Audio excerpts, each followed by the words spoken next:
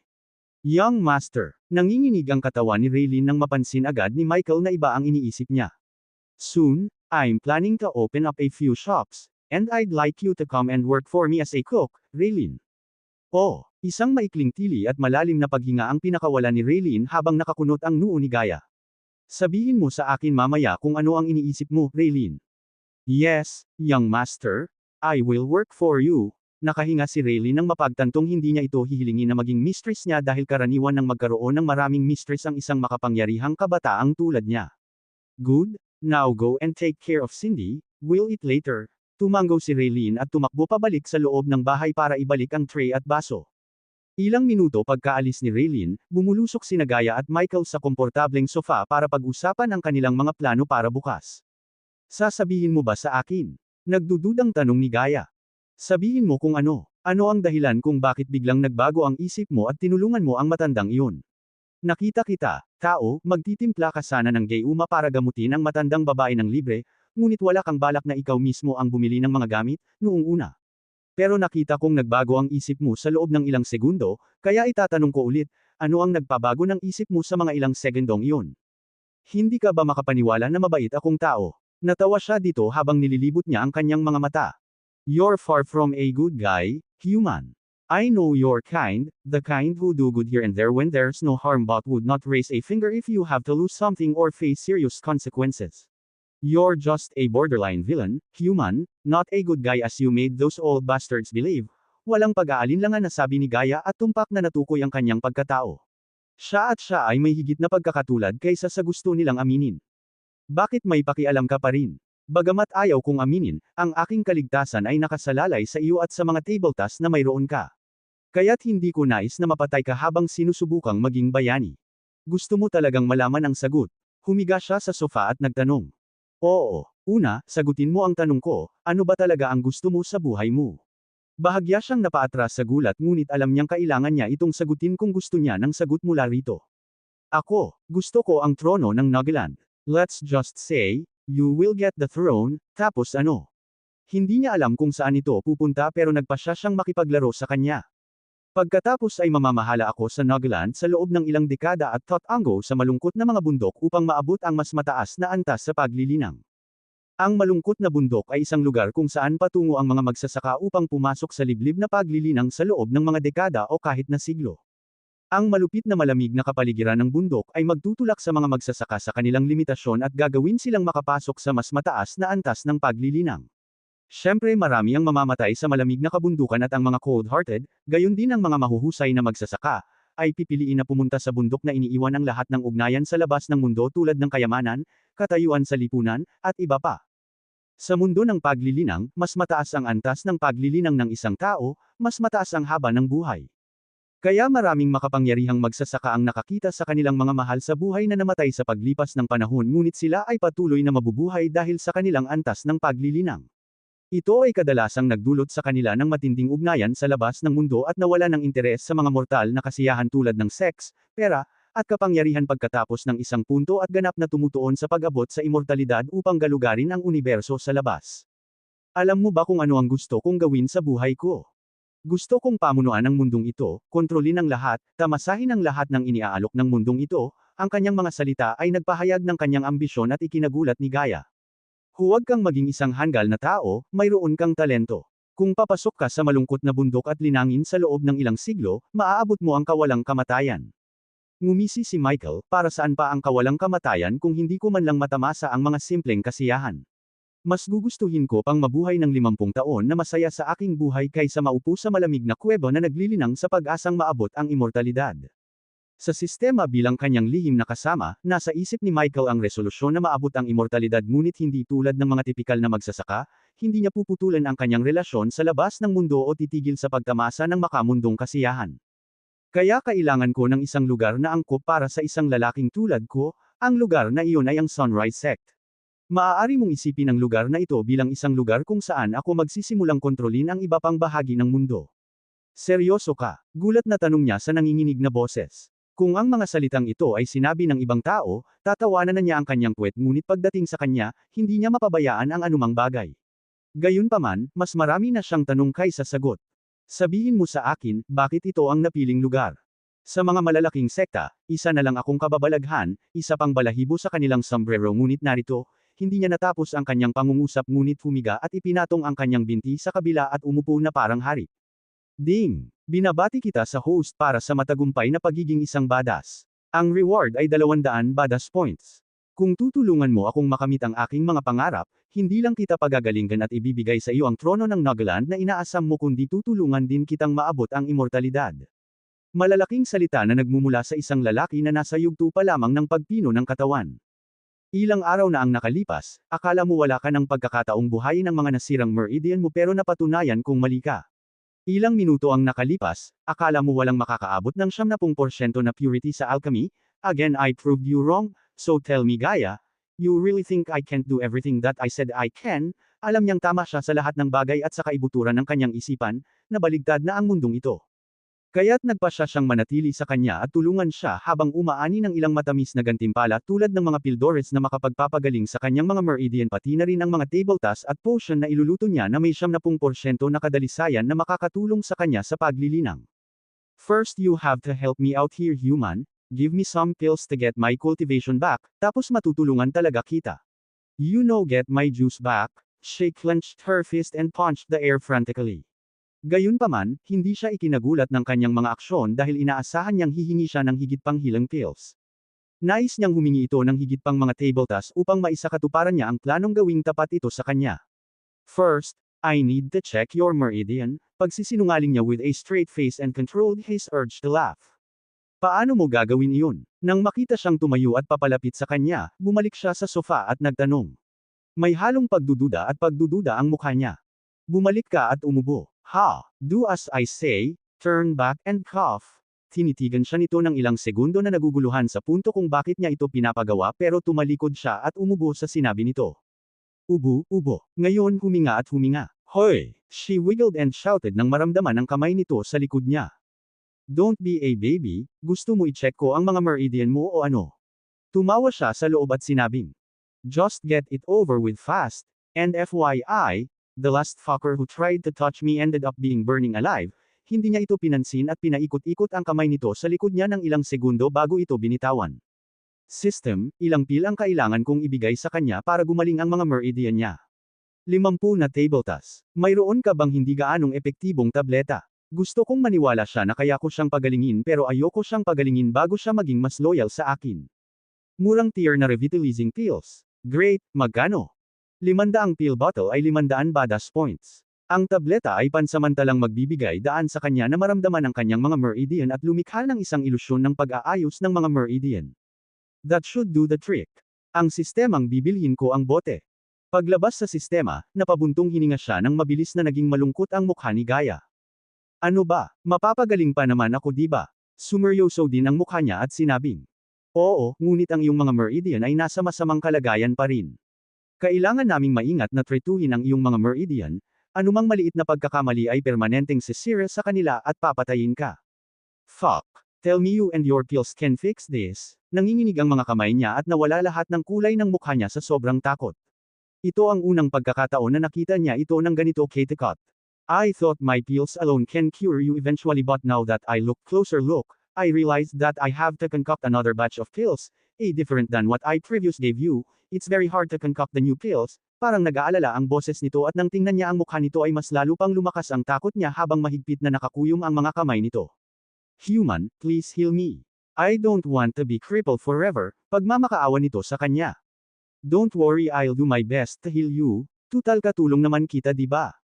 Yes, I am. You can't let your assistant die. Masiglang umiling-iling siya at nagpakawala ng malawak na ngiti. Sige, linggo-linggo kailangan kitang i-check at bigyan ka ng mga bagong concocted na pills. Tandaan mo, 2 pills lang dapat iinom sa isang linggo, kaya 2 pills lang ang ibibigay ko sa'yo. Kung gagawin mo lahat ng sasabihin ko, makakapagtanim ka sa loob ng 1 taon, try to do anything behind my back, I will throw your ass out and you'll stay a cripple for all your life, do you understand? Subordinate, gaya. Antas ng paglinang, wala. Lahi, demi-human naga race. Kasalukuyang kasanayan, wala. Status, inayos ng mga Merdin 10%. Katapatan sa host, 25%. Look at that, she became 25% loyal to me, he started at the subordinate interface, and looking at the increased percentage, alam niyang gumagana ang plano niya. System, buksan ang aking status window. Host, Michael. Antas ng paglilinang, yugto ng pagpino ng katawan, antas 5.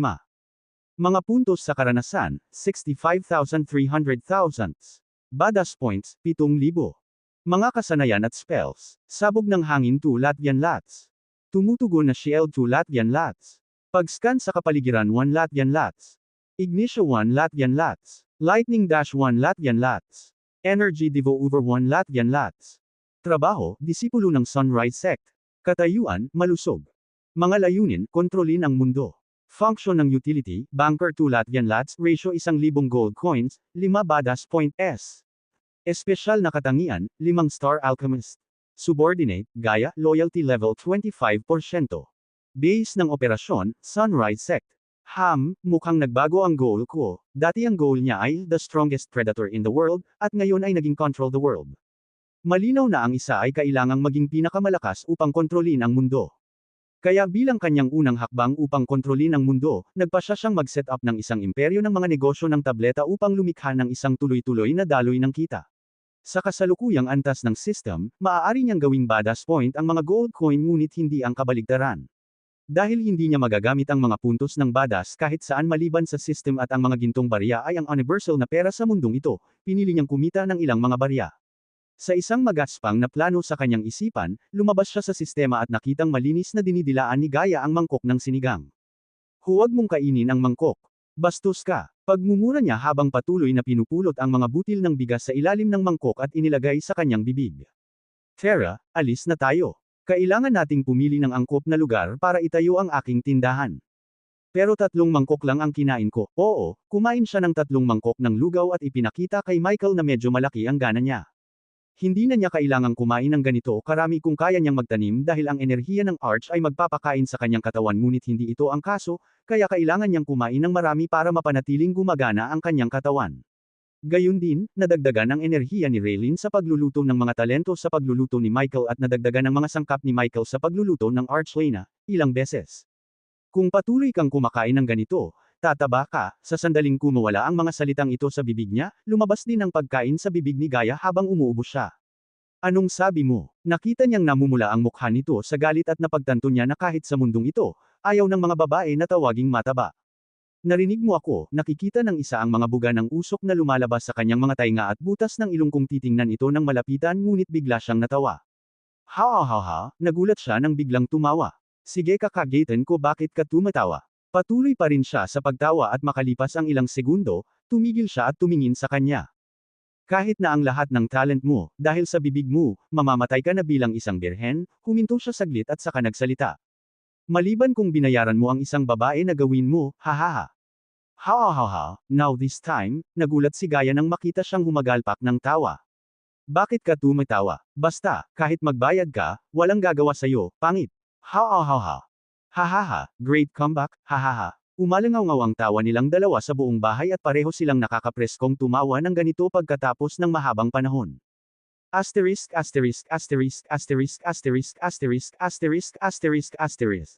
Tinapos ni na Michael at Gaia ang kanilang hapunan at lumabas ng bahay nang ang araw ay umabot sa gitna ng kalangitan. Dahil kakaunti lang ang mga alagad ng sekta, tila malungkot ang bundok. Gaano kalayo ito Bradford? Kung magsisimula tayong maglakad ngayon, makakarating tayo sa Bradford sa loob ng 6 o 7 oras. Susunod na pagpipilian. Pumunta tayo sa River Town, na mararating natin sa loob ng 30 minuto gamit ang iyong mabilis na spell. Mula doon, maaari tayong magrenta ng Pegasus, at lumipad patungong Bradford sa loob ng 2 oras. Lilipad sa isang Pegasus, cool. Halos hindi niya napigilan ang excitement na makikita sa kanyang mukha nang marinig niya ang mga salitang Pegasus at lumipad. Bagaman hindi mabilang na beses siyang lumipad sa mga eroplano, paano iyon maihahambing sa aktwal na paglipad sa isang Pegasus, ang mga puting mabalahibong kabayo? Tara na, Hahawakan na sana niya ang kamay ni Gaia at gagamitin ang lightning dash nang makita niya ang dalawang pamilyar na mukha na naglalakad palapit sa kanila. Ang dalawang pamilyar na mukha ay walang iba kundi sina Daniel at Ricky, ang dalawang gwardya na nakilala ni Michael sa bayan ng River. Mukha silang pagod at basang-basa sa pawis habang ang kanilang mga light brown na damit ay naging dark brown dahil sa kanilang pawis. Young Master Ghost, bakit kayo nandito? Ito na ang pangalawang beses na nagtanong siya ngayon habang parehong nakahinga ng maluwag sina Daniel, ang nakatatandang gwardya, at si Ricky, ang nakababata. Young Master, we came to make sure na nakarating dito ng ligtas si Mrs. Agner at ang mga bata at magtanong kung may kailangan sila sa River Town, sabi ni Daniel habang nakatitig si Ricky kay Gaia na wala pa siyang nakitang babae sa buhay niya. Seryoso, inis na boses na tanong ni Gaia kay Ricky na hindi man lang tinangkang itago ang tingin nito sa kanya. Walang intensyon si Michael na pigilan si Ricky na kahit nakamaskara ay nagpalit ng mukha, she looked pretty, hence, natural lang sa isang kabataang tulad ni Ricky na mamsmerize sa kanyang kagandahan. Ricky, kinurot ni Daniel si Ricky at ibinalik sa kanyang pagkatanga. Ang sarap ninyong dalawa gawin yun pero hindi ba't kailangan nasa gate kayo palagi? Bumantong hininga si Daniel at umiling. Inilipat tayo ng mga nakatataas, Young Master Ghost. Pupunta tayo ngayon sa Larton. Larton, anong ginawa niyong dalawa para deserve niyo yan? Hihihi, sadistang tawa ni Gaia at napataas ang curiosity ni Michael. Ayon sa mga alaala ni Obrez, ang Larton ay isang disyerto ng Kingdom Bridia na may kakaunting populasyon. Sa pagtingin sa kanyang sadistang pagtawa at takot na mukha ni Daniel, naiintindihan niya kung gaano kalala si Larton. Kung ganun kalala si Larton, hindi mo ba pwedeng hilingin sa mga higher up mo na mag-reconsider? Tsaka bakit kanila nililipat? Ito ay, parang may tinatago si Daniel nang ibinaling ni Michael ang tingin kay Ricky na mas madaldal kay Daniel. It's a punishment, Young Master Ghost, gaya ng inaasahan, nagsalita si Ricky at may bahid ng galit ang tono nito. Parusa, anong ginawa mo? Dahil sa hindi namin ginawa, Young Master. Nakasaad sa liham na natanggap namin mula sa mga nakatataas na dapat ay pinigilan ka namin sa pagsunog ng buhay kay Rapley sa mga tarangkahan, napakunot ang noo ni Michael matapos marinig ang reklamo ni Ricky. Sinabi din nila na hindi kami makakakuha ng anumang promosyon sa malapit na hinaharap. Sinaktan mo talaga ang buhay ng dalawang ghost na ito, ang mga mahihinang tulad nila ay hindi na makakaligtas ng mas matagal sa Larton. Kung hindi sila papatayin ng mga halimaw at makamandag na nilalang, ang nakakapasong araw ay, mahilig magbuhos ng mainit na mantika ang mga sugat ng mga gwardya sa pamamagitan ng paglalarawan sa pinakamasama sa Larton at bahagyang nakonsensya si Michael sa dalawang ito. Ngunit hindi nagtagal, napagtanto niyang magagamit niya ang dalawang ito bilang kanyang mga alipors. Si Gaia ay halatang hindi isang tao na magpapatakbo para sa kanya at hindi niya magagamit si Jack palagi. Si Daniel at Ricky ay tila mabubuting lalaki at perpektong henchman na material. Fuck your higher ups, magkano ang sweldo mo? Gulat na tanong niya kay Ricky at Daniel. 120 gintong barya. Kada buwan. Yeah they wish. It's per year human, nakangiting sabi ni Gaia. Itapon mo na ang mga trabaho mo, magtrabaho ka para sa akin. Babayaran kita ng makukuha mo sa isang taon sa loob ng isang buwan, bago pa makasagot sina Daniel at Ricky, kinuha niya ang dalawang pouch at inihagis sa dalawang gwardya. This is your hiring bonus. From now on, you two work for me, nanginginig sa gulat at gulat sina Ricky at Daniel. Sa pamamagitan pa lamang ng pakiramdam ang bigat ng pouch sa kanilang mga kamay, masasabi na nila na mayroong higit sa 100 gintong barya sa loob. Si Ricky ang unang bumagsak sa lupa at niyakap ang binti ni Michael. Fuck those old bastards in the capital, I'll work for you, Young Master Ghost. Matapos makita ang pagiging bukas palad ni Michael at ang kanilang buwanang sweldo sa ilalim niya, lumuhad din si Daniel at napaluha sa tuwa. Sige, bumangon na kayong dalawa. Maging loyal kayo sa akin at malalaman niyo kung ano ang pakiramdam ng maging mayaman. So cool. Sa sandaling ito, si Michael ay lumilipad sa isang Pegasus sa likod ng Gaia. Dahil sa karanasan noon ni Gaia sa pagpapalipad ng Pegasus, sinakyan niya ito habang si Michael ay nakaupo sa likuran. Ngunit hindi iyon naging hadlang sa kanyang labis na kasiyahan. Ang isang kamay niya ay nasa balikat ni Gaia para mapanatili ang balanse habang nasa kabilang kamay. Patuloy niyang sinubukang agawin ang malalambot na ulap kahit alam niyang ang mga ulap ay gawa sa singaw ng tubig at mga particle ng alikabok sa kalangitan. For God's sake, human, you can't catch the clouds. You're going to fall and die if you keep trying, she screamed and elbowed him in the gut. Hoy, Gaia, dahil sa lakas ng hangin, kailangan niyang sumigaw. Magkano ang Pegasus na ito? Kailangan ko. Ang Pegasus ay mga kabayong may pakpak at ang pinakakaraniwang kulay ng mga marangal na nilalang na ito ay purong puti. Sila ay mga matatalinong nilalang na nakakaunawa sa mga utos ng may-ari at protektado ng isang espesyal na spell na pumipigil sa mga nakasakay sa pagnanakaw sa kanila. Kaya naman, hindi na kinailangan ng may-ari ng Pegasus Taxi na sumama sa umupo nito kundi umupo na lamang sa kanyang opisina at hayaang tapusin ng Pegasus ang ruta nito at bumalik. Gayunpaman, kung ang mga sakay ay walang karanasan sa paglipad sa Pegasus, ang may-ari ng Pegasus ay magbibigay ng karanasan ngunit magkakaroon iyon ng karagdagang gastos. Dahil naranasan na ni Gaia, hindi binayaran ni Michael ang halagang ito ngunit pinalipad niya ang Pegasus. Hindi mo magagawa, kung gusto mo, kailangan mong kumuha ng pahintulot mula sa 4 na hari ng kontinente ng Elon. Seryoso, bakit? Hindi ko alam, ito ay isang karaniwang batas ni Elon mula pa noon. Fuck them, I'm planning to make a dragon my pet and fly on it. Mula nang malaman niyang may mga dragon ang mundong ito, hindi na siya makapaghintay na mahawakan ang isang dragon baby o isang adultong dragon. Gawin mong alaga mo ang dragon. Isa kang baliw na ina-fucker, alam mo yun. Sigaw ni Gaia at ngayon, medyo naging pamilyar na siya sa mga engranding ideya at plano nito. Bibili sana siya ng isa sa system kung hindi milyon ang presyo. Lapag na tayo, kumapit ka. She giggled heavily habang nagwawala ang warning beep sa isip niya. Pinaandar niya ang Pegasus at pinahit ang Pegasus para gumawa ng barrel roll sa himpapawid. Kapansin-pansin ang mga reflexes ni Michael kaya nang biglang tumunog ang tunog ng babala sa kanyang ulo, pinulupot niya ang kanyang mga kamay sa kanyang baywang at hinawakan siya ng mahigpit. Basta, tanggalin mo nga ang kamay mo sa akin. Hindi niya inaasahan na mabilis itong kumilos o pinulupot ang kamay nito sa bewang niya. Gusto niyang takutin siya ngunit ang sitwasyon ay naging laban sa kanya. Gawin mo ulit. Sobrang nag-enjoy na siya sa ride pero ang huling parte ng paghawak niya sa baywang niya ay icing on the cake. Sa kabaligtaran sa kanyang kahilingan, tumigil siya sa pag-ikot ng bar aisles at inilapag ang Pegasus sa lupa. Ikaw pervert bastard. Sa sandaling dumampi ang kanyang mga paa sa lupa, sinigawan siya nito habang kinakawayan siya. What did you expect? Me falling down from the sky?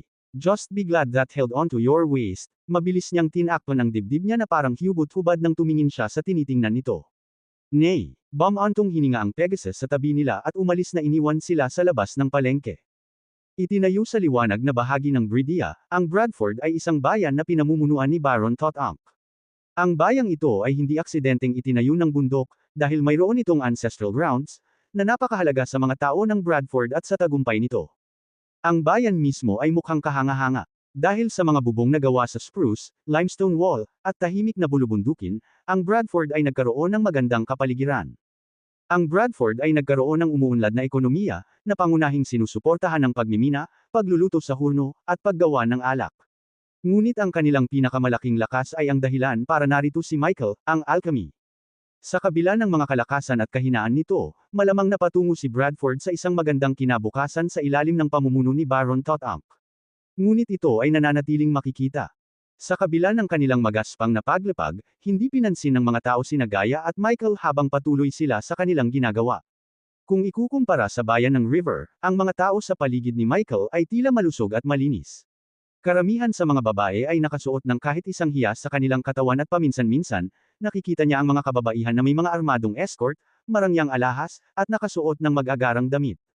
This must be noble ladies. Ang mga noble ladies ay bahagyang nagmukhang Roman noble lady sa palabas sa telebisyon ng Spartacus na pinanood niya sa lupa.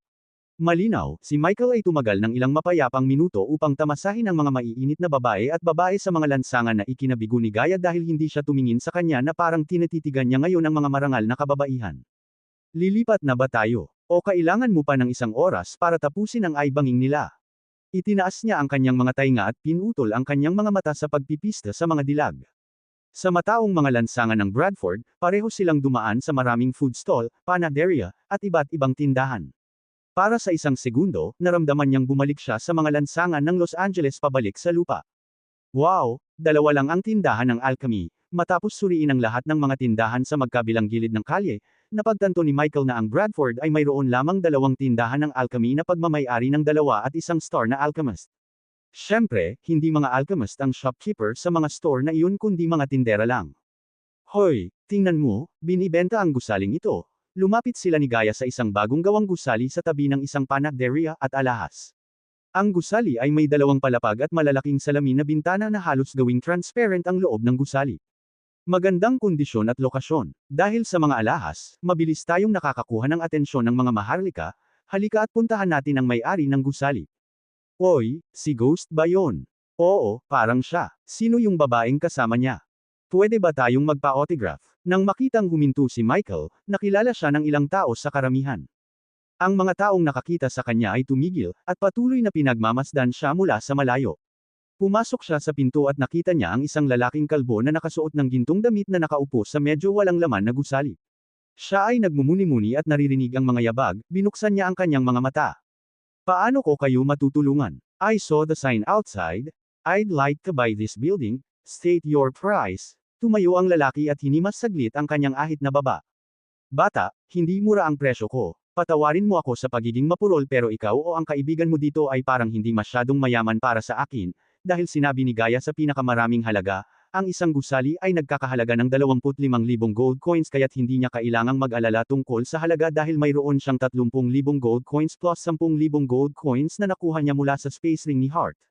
Sige, 20,000 gold coins, non-negotiable, tumingin si Michael kay Gaya habang tumatango ito bilang pagsang-ayon na nagpapahiwatig na hindi niya ito kinukuha.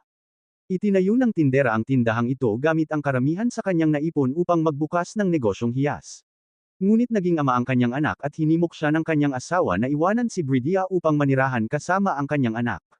Kaya naman, nagpasya siyang ibenta ang gusaling ito at dahil ginamit niya ang karamihan sa kanyang mga ipon, gusto niyang maibalik ang karamihan sa kanyang mga barya, kaya nagpahayag siya ng mataas na presyo na nag-iwan sa kanya na walang mamimili. Gayunpaman, alam ni Gaya na ang isang 5-star na alchemist ay kikita ng 20,000 gintong barya sa 2 tabletas, kaya wala siyang problema sa pagbili ng lugar na ito. Ako na ang kukuha, tumanggo si Michael at inutusan ang sistema na magsalansa ng 20,000 gold coins sa harap niya. Ibinigay niya ang mga gintong barya sa tindera na medyo nagulat ngunit mabilis niyang kinuha ang mga barya sa kanyang space ring. Binigyan siya ng kontrata ng tindera at ilang segundo lang ay natapos na ang deal.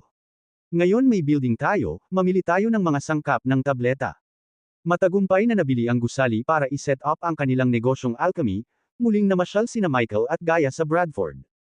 Ang Bradford ay isang malaking maunlad na lungsod. Habang pinangunahan siya ni Gaya sa buong lungsod, narating nila ang ilang maunlad na kalye ng Bradford. Sa wakas ay huminto ang dalawa sa harap mismo ng isang napakalaking gusali na may nakasulat na Green Heaven sa eleganteng kaligrapya. Tao, ito ang pinakamalaking treasure store sa Bradford. Kung gusto mo ng anumang bagay na bihira o mahalaga, mahahanap mo ito dito. Isa pa, mayroon silang pinakamalaking koleksyon ng lahat ng kailangan natin para i-set up ang ating negosyo. Napansin niya na mas madalas niyang ginagamit ang salitang tayo, at nagsimulang maging isang manlalaro ng koponan. Tara, pasok na tayo sa loob. Sa loob ng Green Heaven, maraming mayayamang bihis na lalaki ang naglalakad kasama ang ilang matipunong gwardya na lahat ay nakatingin ng may masikasong tingin sa mga paninda sa kanilang paligid. Tingnan mo yan, mga hanggal na naghahanap ng mga mag-agarang bagay na ay didagdag sa kanilang mga koleksyon, ano ang silbi ng paggastos ng milyon-milyong ginto para sa isang pagpipinta? She said glaring at the group of people who are checking out a fancy painting. Sumang-ayon siya sa kanyang isip dahil ganoon din ang iniisip niya nang makita niyang gumagastos ang mga tao ng milyon-milyon sa mga French painting o kakaibang estatwa. Ginastos lang niya ang kanyang pera sa mga mansyon, baril, at video game na may praktikal na gamit. I miss my Xbox, PlayStation and my PC, napabuntong hininga siya sa loob at patuloy na sumunod kay Gaya. Ang unang palapag ay higit sa lahat para sa mga walang kwentang bagay para sa mayamang kabutihan para sa wala. Pagkatapos, umakyat sina Michael at Gaya sa ikalawang palapag. Habang papalapit si Michael sa ikalawang palapag, dalawang sundalong nakasuot ng full metal plate na armor ang hamarang sa kanyang daan patungo sa hagdanan. Ang isa sa kanila ay tumingin kay Michael bago nagsalita ng magalang, "Panginoon ko, binibini, ipakita mo sa amin ang iyong paraan ng pagbabayad bago pumasok. Tao, ilabas mo ang mga gintong barya," bulong nito sa kanya at sinabi sa mga tanod. "We don't use fake cubes. We deal with cold hard coins." Kinuha ni Michael ang natitirang gold coins at isinalansan sa harap ng mga guard. "Pwede ba tayong pumasok sa loob?" Sinabi ni Gaya, "Syempre, mangyaring ipasok ang aking Panginoon, aking ginang." Agad siyang sinenyasan ng dalawang lalaki na lampasan sila. Ang mga pay cube ay isang paraan ng pag-iimbak at pag-iipon ng pera. Sa loob ng kontinente ng Elon, ang kulay ng pay cube ay nagpapahiwatig din ng yaman ng isang tao. Ito ay isang simbolo ng katayuan na isang kinakailangan para sa pagpasok sa ilang mga negosyo. Sa kabutihang palad, ang mga alaala ni Obris ay may kaunting kaalaman tungkol sa mga pay cubes kaya hindi siya lubos na walang kaalam-alam. "Saan ako kukuha ng pay cube?" Pagkapasok sa pinto ay mabilis niyang tinanong si Gaya. Siyempre hindi mo alam, hindi ka makakakuha ng K-Cube kung kailan mo gusto. Kailangan mong magkaroon ng hindi bababa sa 100,000 gold coins sa iyong bulsa. At pagkatapos, maaari kang makakuha ng isa sa isang sangay ng bangko ng Grand Spire. Ipaalala sa akin na kumuha ng isa. I'm not your notebook, you know. She rolled her eyes pero alam niyang gagawin niya iyon. Sa buong palapag, maraming kakaiba at kakaibang halaman at mga bagay ang nakadisplay. Mula sa maraming iba't ibang kulay na bulaklak hanggang sa kakaibang mga bukol ng bakal. Mayroong kahit na maraming mga bahagi at organo ng hayop sa mga bote ng salamin. Kabilang sa mga bagay, mayroong isang maliit na tumpok ng bakal na buhangin. Ang bakal na buhangin ay madilim na kulay at naglalabas ng patuloy na itim na apoy. Walang panggatong kundi ang hangin sa paligid nito, ang apoy ay patuloy na nag-aapoy ng hindi kailanman naapula. Bukod doon, may ilan pang kakaibang kristal na kumikinang ng maliwanag kasama ng ilang sinaunang mukhang alchemy furnace. Sa madaling salita, maraming mga kamangha-manghang bagay ang makikita, ang ilan ay mula sa nakaraan at marami ang hindi pangkaraniwan na mga bagay. Ang ikalawang palapag ng Green Heaven ay walang kasing daming tao gaya ng unang palapag. Mayroon lamang 20 mamahaling damit na lalaki na casual na naglalakad at pumili ng isang bagay na nakakuha ng kanilang interes. Stop gawking around, human, you're embarrassed me. Siyempre, nakanganga siya habang ang bata ay unang pumasok sa isang museum. Sa tuwing iniisip niya na hindi na siya kayang sorpresahin ng mundong ito, may mga bagong bagay na gagawin iyon. Sa kanyang nakaraang panahon, kailangan niyang iwasan ang pagpunta sa mga pampublikong lugar sa kanyang libreng oras dahil may panganib na ilantad ang kanyang sarili. Kahit na walang nakakita sa kanyang tunay na mukha, mas pinili niyang maging ligtas kaysa magsisi. Kaya dinala ng mga lugar na ganito ang bata sa loob niya. Pinalaki ni Gaia ang mga bagay-bagay sa pagsasabing ikinahihiya siya nito ngunit sa totoo lang, nagustuhan niya ang panggugulo sa kanya. Kinaladkad niya siya mismo sa counter pagkatapos niyang magtagal sa pagtitig. Sa mismong harap nila sa isang counter ay hindi mabilang ang mga kakaibang hitsura ng mga halaman, mga item, at mga kristal. Napagdesisyonan na niya kung anong klaseng pills at potion ang gagawin niya at lahat ng kailangan niya sa isip niya. Tinawag ang manager ng ikalawang palapag, inilagay niya ang isang listahan sa counter. Kailangan ko ang lahat sa listahang ito. Ang manager ay isang puting buhok na matanda. Bagamat medyo matanda na siya, nagniningning ang magkabilang mata niya na parabang parehong nagniningning na bituin ang magkabilang estudyante. Tiningnan ng manager ang listahan at saka siya na parang sinusukuan siya bago nagsalita na may maliit na ngiti. Aking Panginoon, ang mga item sa listahang ito, ikaw ba ay isang apprentice ng isang alchemist? Nairita si Gaia sa pagtatanong ng matandang manager nang bubuksan na sana nito ang bibig para sa isang mapang-asar na sagot, sinipan ni Michael ang kanyang binti. Aray, may ganyan, Manager T. We have everything on the list, my lord but the total price will be quite high. Nagtagal si Manager T ng ilang segundo para gawin ang math at sinabi. Magkano? Ang 6,000? Na lugar na kasing laki nito at sikat ay hindi man loloko ng isang customer tulad ng mga tindahan sa gilid ng kalsada, kung kaya't, kahit na hindi lubos na sigurado si Gaia sa presyo ng mga item sa listahan, tumango siya nang tumingin ito sa kanya. Bukod dito, alam niya na ang mga presyo ay naayos at walang punto sa pakikipag-ayos. Kukunin ko. Stop following me. You're irritating me to death. Kukunin na sana niya ang mga gintong barya nang marinig niyang sumigaw ang isang batang babae. Sandali siyang huminto at lumingon sa likod nang makita ang ilang tao na pumapasok sa sahig. Nagbilang siya ng 10 bodyguard na nag-adorno ng silver Kevlar na parang armor at may hawak na mga sibat sa kanilang mga kamay. Tila sinusundan nila ang isang dalaga na sumigaw kanina sa binata na pilit siyang kinukumbinsi habang sumusunod sa kanya. Ang dalaga ay tila kabilang sa isang mayamang pamilya. Pareho silang napatingin ni Gaia sa dalaga. Maganda siya at biglang bumagsak ang mga mata ng galit na babae kay Michael habang nakatitig ito sa kanya. She shouted, "You lecher!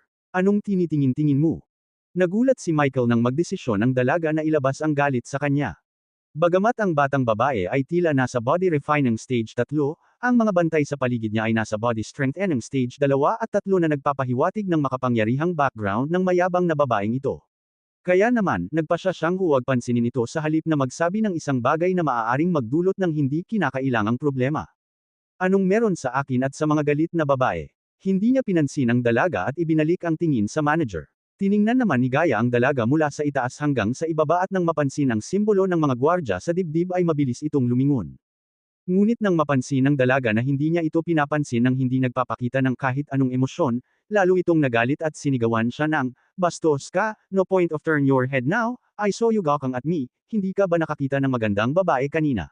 Totoong assassin siya at laging mas pinipiling umiwas sa maraming gulo hanggat maaari, ngunit ngayon, lumagpas sa linya ang dalaga. Kung wala siyang sinabi ngayon, hindi siya magiging badass, di ba? Excuse me, alam na alam ni Gaia na may dalawang side siya, ang isang side niya ay ang funny cool calm side at ang isa naman ay ang evil cruel killer side. Ngayon ay masasabi na niya ang kabilang panig ng kanyang paglabas ng ulo nito. I never gawked at you, narinig ko lang na sumigaw ka at napalingon ako, tulad ng lahat ng tao dito sa kwarto, aniya at saka itinuro ang kanyang daliri sa binata na sumusunod sa kanya noong una. If you have one guy following you, it doesn't mean you are the Miss World and everyone is courting you. Nang matapos niyang sagutin ang dalaga ay napatulala ang lahat lalo na si Manager T at ang mga bodyguard. Ding! Binabati kita sa host para sa matagumpay na pagiging isang badass. Ang reward ay 1,000 badass points. Hindi napigilan ng isa sa mga babaeng bodyguard niya ang diretsyong mukha habang gulat na nakatingin sa kanya. Samantala, sinubukang kurutin ni Gaia ang kanyang kamay at ipaalam sa kanya kung sino ang babaeng nasa harapan nila bago siya gumawa ng bagay na maglalagay sa kanilang dalawa sa gulo. Ngunit hindi maiwasan ni Gaia na humanga sa kanya pagdating sa paggawa ng mga kalaban sa mga dilag. Bukod dito, ang kanyang lakas ng loob ay karapat-dapat na purihin.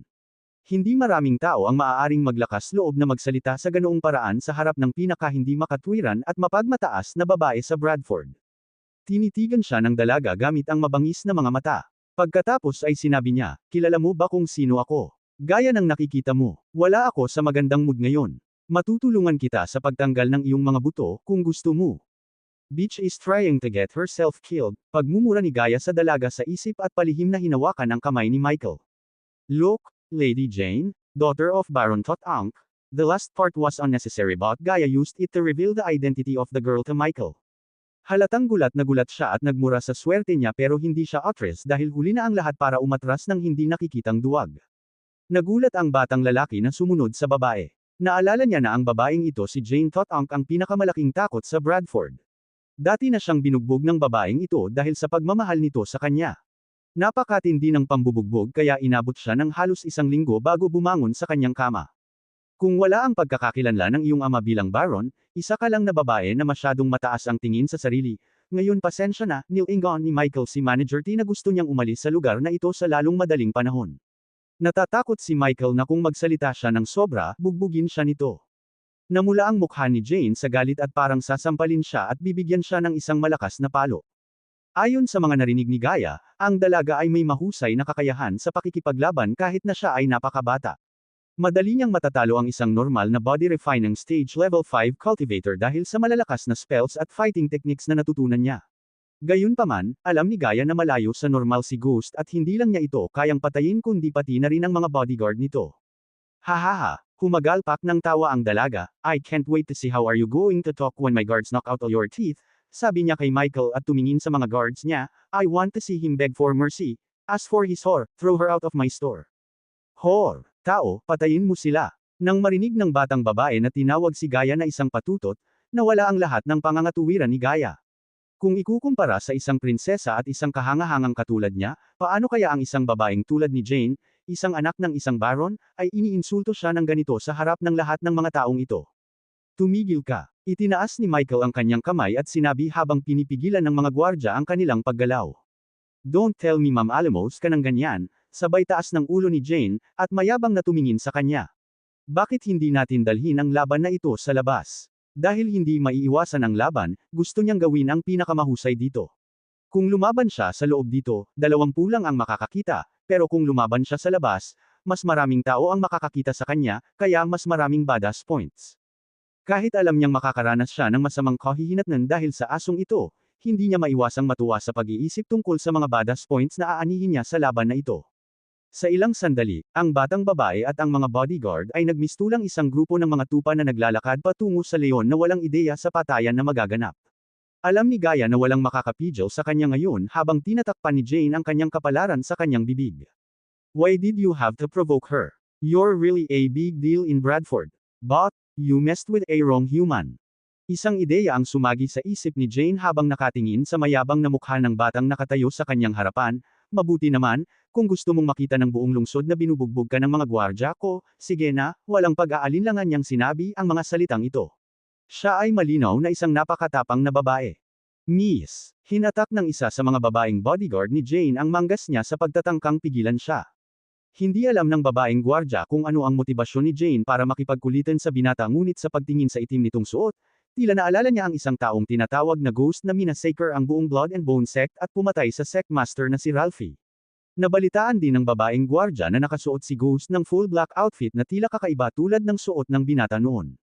Kung siya rin ang pumatay kay Ralphie, hindi sigurado ang gwardya na matatalo siya nito.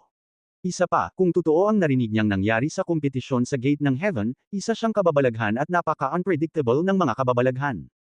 Gayunpaman, wala sa isip si Jane na magmalasakit sa anumang bagay. Tuwang-tuwang sabi ni Jane, halika na. Kalmado pa rin si Michael at walang ekspresyon sa mukha habang ang mga bodyguard ni Jane ay nagkatinginan at mapait na ngumiti. Pagkatapos, naglakad sila patungo sa pinto para lumabas ng gusali. Sumunod din sa kanila ang mga tao sa sahig dahil ayaw nilang palampasin ang entertainment. Naaawa ang mga bodyguard sa binata ngunit walang sinuman sa kanila ang nasa posisyon na gumawa ng anuman. Sinisi nila ang malas at masamang bibig ng binata upang makipag-usap kay Jane na kilala sa pagiging mayabang at mapagmataas sa Bradford. Bagamat alam ni Gaia ang pagkatao ni Jane, pakiramdam ni Gaia ay gustong makipag-away ng dalaga kay Ghost. Nagtaka siya kung bakit at binalak siyang tanungin pagkatapos niyang takutin si Jane sa pamamagitan ng pagpatay sa lahat ng kanyang mga bantay. Oh fuck, ang munting demonyo Jane. Tumahimik ka, pag narinig ka niya, papatayin ka niya. Ito, tingnan mo ang multo nito. Anong ginagawa niya sa kanya? Sa wakas ay nakarating na sila sa labas at nahuli ang mga mata ng maraming tao sa mga lansangan. Nagbago ang ekspresyon ng maraming tao, at ang kanilang mga mukha ay naging kasing puti ng kumot nang makita nila si Jane. Sa Bradford, si Baron Totank ay may higit na autoridad at kapangyarihan kaysa sa mismong hari ng Bridia. Hindi dahil sa pamumuno ni Baron Totank kundi dahil sa lolo ni Jane, Reginald Totank na isang core formation, level 7 cultivator. Isa siya sa mga karakter sa kaharian na Bridia na may kakayahan na hamunin ang pinakamagaling na mandirigma ni Bridia sa ilalim ni Haring Bridia. Si Jane ay nag-iisang anak na babae ng pamilya Totank. Mayroon siyang 3 kapatid na lalaki na naglilingkod sa militar at 2 tiyuhin na mahusay ding mga general sa hukbo. Sa makatuwid, hindi maaaring maliitin ang lakas ng pamilya Totank. Siya ay lubos na pinapahalagahan dahil siya ang nag-iisang anak na babae ng pamilya. Kaya, naging spoiled siya at naging conceited. Gayunpaman, siya ay napakahusay. Ang kanyang antas ng cultivation sa Arch Energy ay umabot sa isang superior level kahit na siya ay napakabata. Binigyan siya ng mga tao ng palayaw na Alpha Girl, dahil biniyayaan, o isinumpa, siya ng isang malakas na mentalidad na feminist na mukhang nanalo sa lahat ng lalaki. Karamihan sa mga young masters na naruroon sa eksena ay may mapait na karanasan sa kanya noong nakaraan. Gayun din, madalas siyang nakikita kasama ang isa sa mga kababalaghan ni Bridia, si Selena. Bata, kung may gusto kang sisihin, sisihin mo ang malas mo. May 16 na lalaki at babae na gwardya sa paligid ni Jane at sabi ng isa sa mga lalaki na nakatingin kay Michael. Oh shit, mag-aaway ba sila? Sino yung batang nakaitim? Siya ang nanalo sa kompetisyon ng Heaven's Gate, moron ka, Ghost, the Ghost. Banal na tae, Ghost versus Devil. Holy moly, anong nangyayari dito? Nabaliw ang mga tao at nagbulang-bulungan na nakatingin sa eksena habang paatros na naglalakad palayo sa eksena dahil ayaw nilang maging collateral damage sa pamamagitan ng pagtayo sa kanilang daan. Bagbog sila ng tao hanggang mamatay pero huwag mo silang patayin, bulong ni Gaia sa tenga ni Michael bago lumayo sa kanya. Gustong-gusto man niyang hindi sumang-ayon kay Gaia, alam niyang tama ito. Masama na ang pagbugbog sa kanila pero kung papatayin niya sila, mapapahamak ang kahihinatnan nito. At least hanggang sa lumakas siya, hindi niya kayang maging numero 1 target ng Baron. Kaya sa ngayon, kailangan niyang tumira sa mga badass points lang, hindi experience points. I hope you have good health insurance. Ang ngiti niya ay kinagulat ng guard na para bang nakangiti ang isa sa oras na ganito, baka baliw siya o sobrang lakas. Ngunit sa pagpapakita ng mga pagdududa, itinaas ng gwardya ang kanyang espada at sumugod kay Michael. Napangisi na lamang si Michael habang umaagos ang mga kidlat sa kanyang mga daliri. Sa kabaligtaran, isang malakas na aura ang lumabas mula sa espada at ganap na bomb-alot sa buong katawan ng gwardya. Gamit ang responsive shield at ang kanyang kasalukuyang lakas, hindi na niya kailangang gamitin ang kanyang buong kapangyarihan maliban kung gusto niyang patayin ang bantay. Binawasan niya ang lakas ng mga bolts ng kidlat at sapat na ito upang mapaluhod ang bantay at mabali ang ilang buto sa proseso. Ito ay isang labanan sa pagitan ng yugto ng body refining, isang level 5 fighter, at isang level 2 body strength and stage fighter. Nilapitan pa lang ng gwardya si Michael ngunit sa isang iglap ay bomb-alot sa kanya ang napakalaking puwersa. Nag-iba ang ekspresyon niya nang ma-realize ng Tagard na may mali. Dalas ng kidlat. Kabog, kabog, kabog. Napatigil ang gwardya sa kanyang mga hakbang nang makitang nawala ang binata sa kanyang harapan at pagkatapos ay nakaramdam siya ng matinding sakit sa buong katawan. Isang magaan na sayaw lang ang nakikita ng mga tao sa paligid ng mga gwardya habang lalong dumudugo ang kanyang katawan. Namutla din ang mukha ni Jane dahil mas nakikita niya ang nangyayari kaysa sa mga karaniwang tao. Pabalik-balik niyang sinuntok ang guard ng sapat na lakas para masira ang kanyang metal na baluti at mabali ang kanyang mga buto. Ilang sandali matapos na simulan ng gwardya na igalaw ang kanyang katawan sa kakaibang hugis, pinalipad siya ng ilang talampakan. Bumagsak siya sa lupa nang may malakas na kalabog, agad na umubo ng dugo at pagkatapos ay nawala ng malay. Agad na tumahimik ang buong karamihan kaya't may narinig kang nahulog na piin.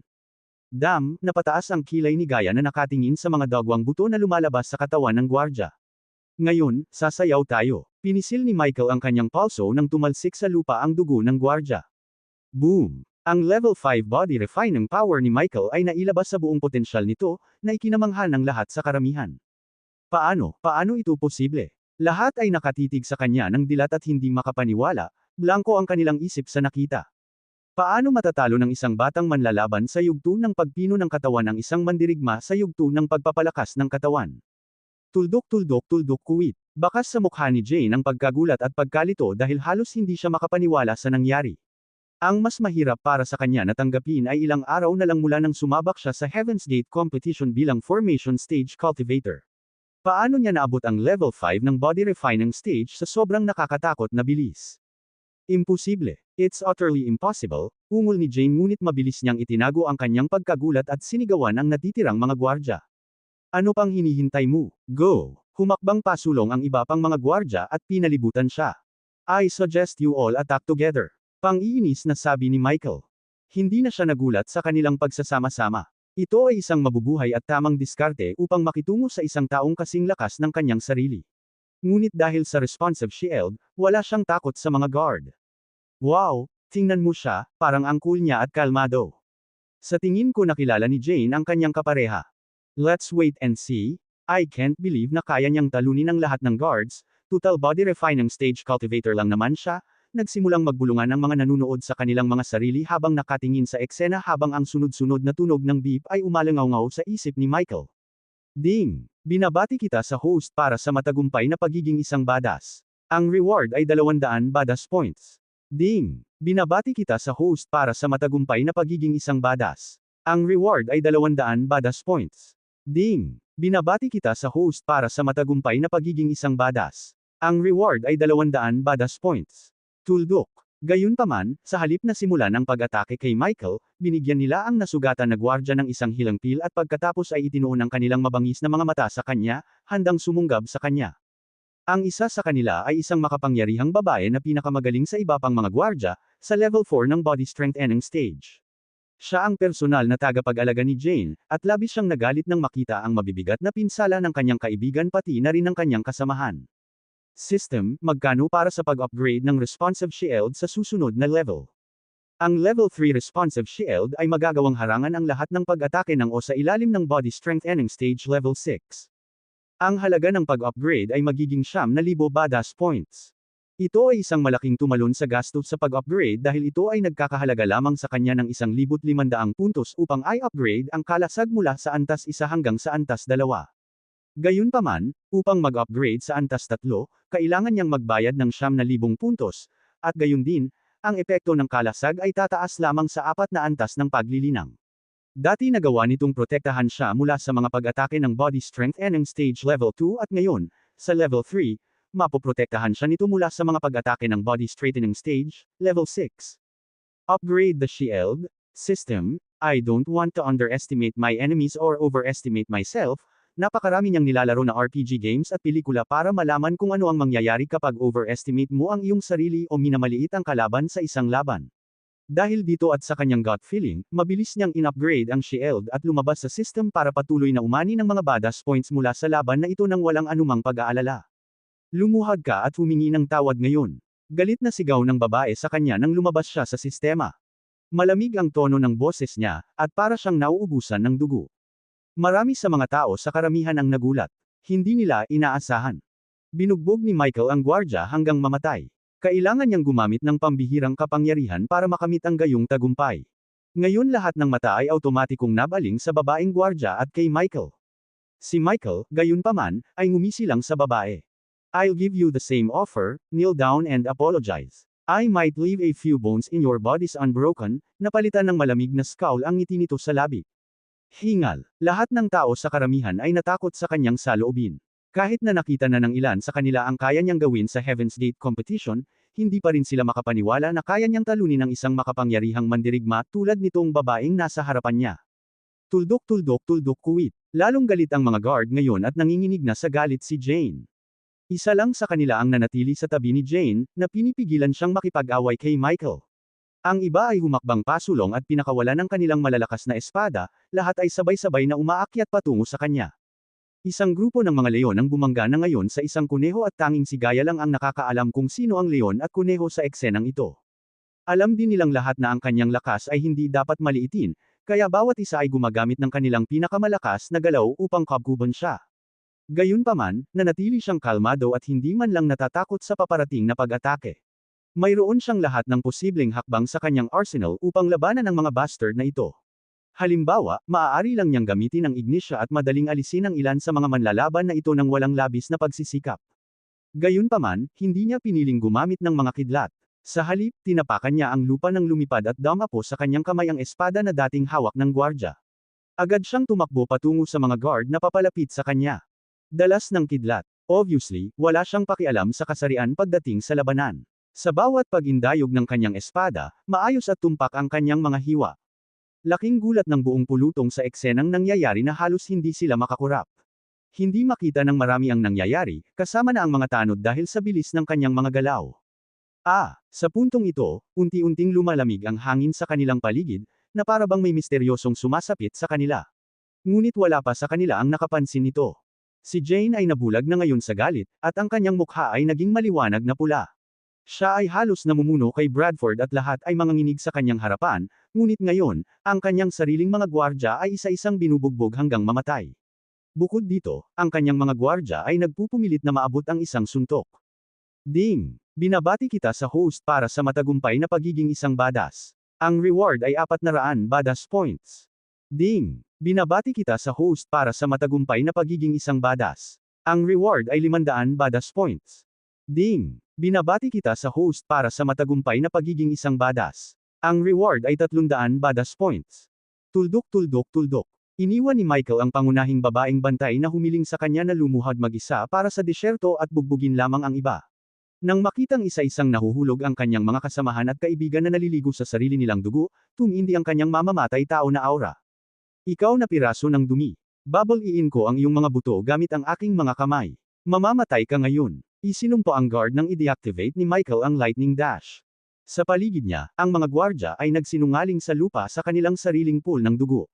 Maraming buto ang lumalabas sa kanilang katawan at magulo ang kanilang mga mukha hanggang sa punto na ang sarili nilang mga ina ay mahihirapang makilala sila. Shit! O aking Diyos! Nang inig ang mga tao sa nakita at ang mga mahina ang puso ay namutla. Si Gaia lamang ang may masamang ngiti sa kanyang mukha at naghahangad ng ilang merienda. Let me go. On the other side, Jane tried to dash forward and fight him herself pero hindi siya binitawan ng kasama niyang guard.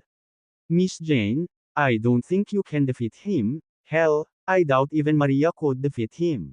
The best move is now to leave this place and tend to their wounds before they bleed to death, sabi ng guard kay Jane at wala siyang pakialam sa galit ni Jane dahil ang una niyang priority ay protektahan siya. Sa Morningstar sect, siya ay nireranggo sa top 50 ng kanyang batch bago siya sumali bilang personal guard kay Jane. Personal niyang kinuha ang lahat sa detalye ng proteksyon ni Jane at sinanay sila mismo at itinuring ang mga gwardya bilang sarili niyang mga piling estudyante. Ngunit ngayon, halos patayin na niya ang mga ito at naghanda na gawin din ito sa kanya. Kung iniisip ito, kumulo ang dugo niya sa galit at hindi na ito tungkol sa utos ni Jane kundi personal na para sa kanya. Galit na galit siyang tumitig sa kanya.